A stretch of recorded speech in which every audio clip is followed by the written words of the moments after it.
your grace. 'Cause I can't stop my lips from singing, I can't stop my voice from shouting about your love. It's everything I ever wanted. Yeah, Jesus, you're better than the best thing. Your love is making my heart sing. Nothing can ever separate me from you. Oh yeah,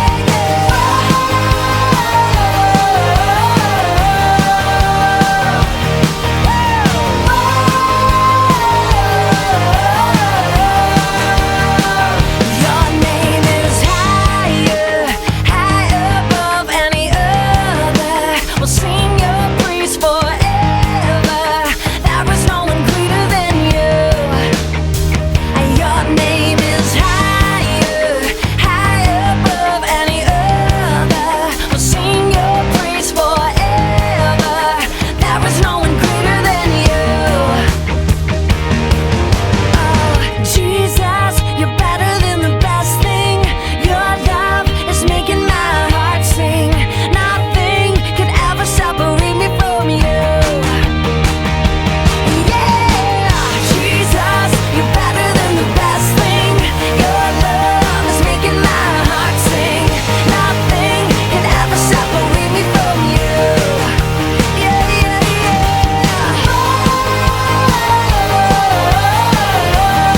Oh, you're better than the best thing.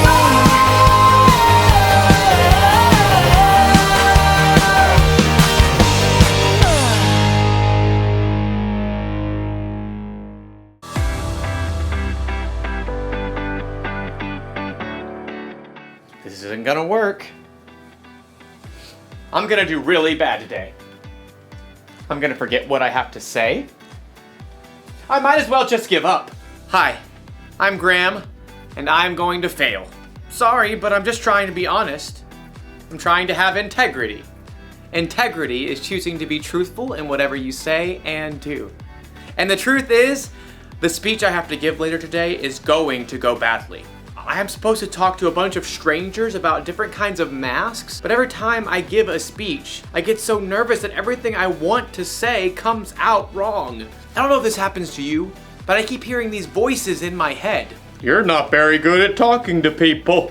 When you tell jokes, they stink. Other people are way better at this than you. The more I listen to these voices, the more I believe them. So it's probably better if I don't even do the speech today. Can't mess up if I don't try, right?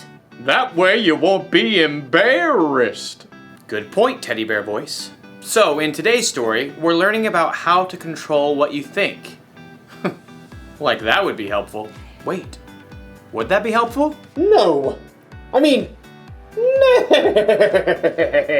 Aw, thanks for being honest, weird horse voice. I knew I could count on you. The Bible.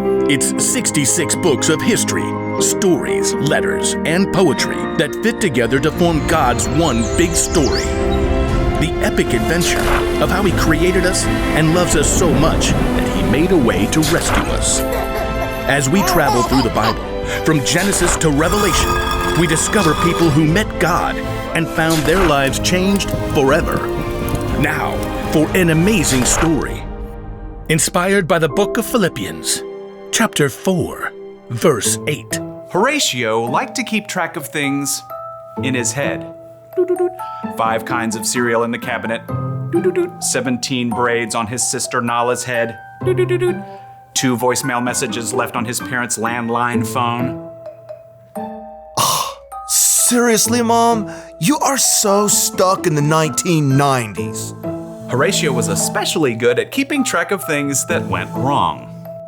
Number 1, we're out of chocolate frosted sugar bomb cereal. Horatio's mother did not always appreciate his lists. I did not buy that. Your dad bought that. Number 2, it is freezing in here. Put on a sweater. Number 3, Miss Watson is making us do a group project and they are the worst because everyone else drags me down. Horatio, can you please focus on something positive for once? Just keeping it real. Oh, I know about positive stuff. Miss Christie told us. Horatio's little sister Nala began rummaging around in the stacks of random paper on the counter. There is nothing positive about this morning, and I'm positive about that.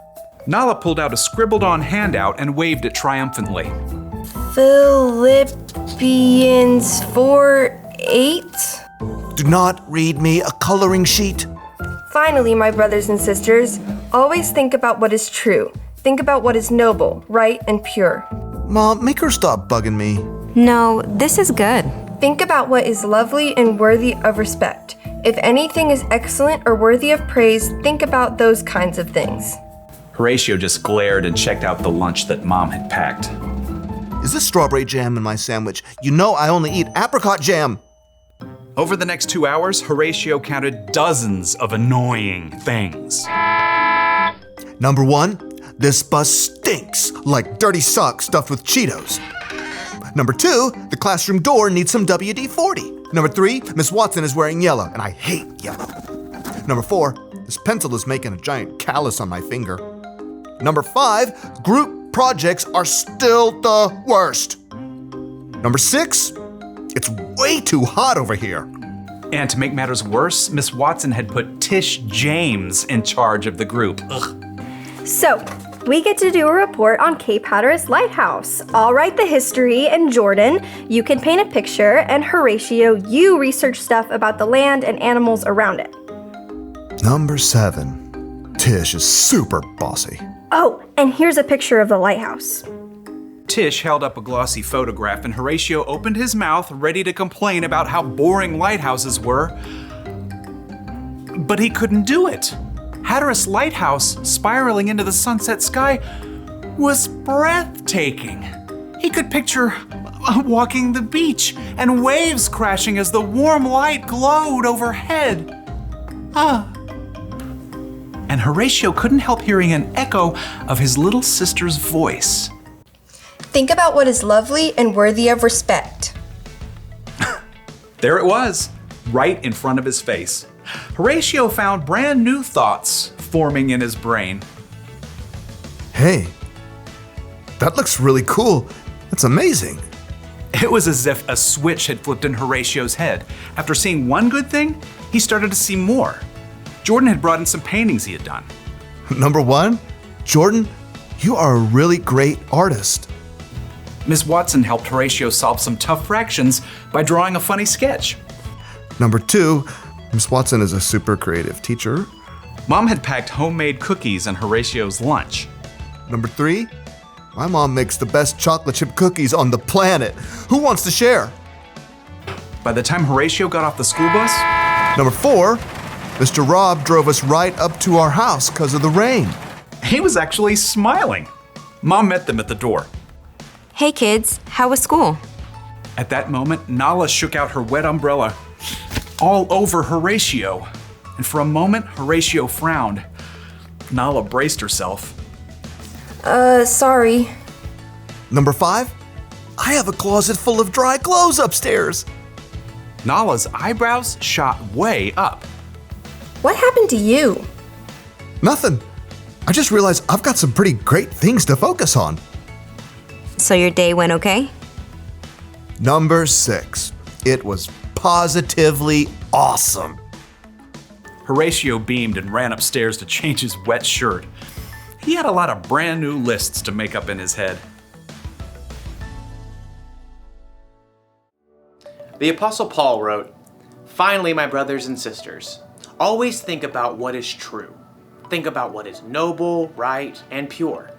Think about what is lovely and worthy of respect. If anything is excellent or worthy of praise, think about those kinds of things." You know what that means? It means you're in charge of what you think about. Maybe you can't control every single thought that enters your brain, Think about fish. You must think about. but you can control the thoughts that you focus on. Yes, you can. Having integrity doesn't just mean you're honest with other people. It means you're honest with yourself too. And to do that, you need to try and focus on things that you know are true. Things like, God made you. God forgives you. God loves you. He loves you so much that he sent Jesus to die on a cross for you. And he's big enough to bring Jesus back from the dead.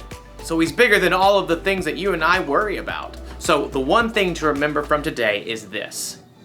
Focus on what's true. And if you ever feel like you can't control your thoughts, or if the voices inside seem too loud, talk to someone you trust about it. Find someone who will help you stay focused on the truth of God's amazing love for you. You know what? I'm gonna choose not to believe the voices that are telling me that I'm not any good. God made me. I am good. And then I'm going to try to give the best speech that I can. Bet you didn't see that coming, did you? No. I mean, nope. Yeah, I thought not. I'll see you around, everybody. I'll be thinking about you. Bye.